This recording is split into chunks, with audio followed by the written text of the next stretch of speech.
So হলো guys, দুপুরে খেয়ে দিয়ে আসার পর এবার আমরা সন্ধেবেলা যাবো বলে রেডি হয়ে গেছি।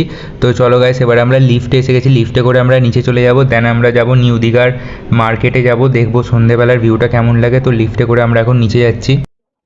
তো আমরা এখন হোটেল থেকে এক্সিট করে ফেলেছি ফাইনালি। এবারে আমরা যাব তোমার সমুদ্রের বিচের সাইডে যাব।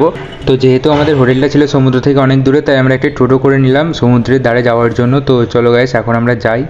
তো গাইস, তোমরা দেখতেই পাচ্ছ কত সুন্দরভাবে ডেকোরেট করেছে এখানকার হোটেলগুলো। ফাইনালি আমরা পৌঁছে গেছি এখন বিচের সাইডে। তো এখন আমরা পেমেন্ট করে দিলাম, পেমেন্ট করে দেন এবারে আমরা ঘুরবো। তো চলো গাইস, আমি তোমাদের সব দেখাচ্ছি। ফার্স্টে এখানে একটা মেলা বসেছিল, বাট নিউ দীঘার থেকে ওল্ড দীঘায় মেলা অনেক বেশি বসে আমার মতে।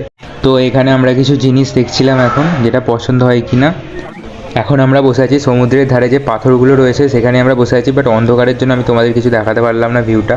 তো এখানে কিছু আংটিও দেখছিলাম আমরা। তো এবার আমরা এসে গেছি আইসক্রিম খেতে। তো এবার আমরা আইসক্রিম খাবো, চোকোবার আইসক্রিম, কারণ সব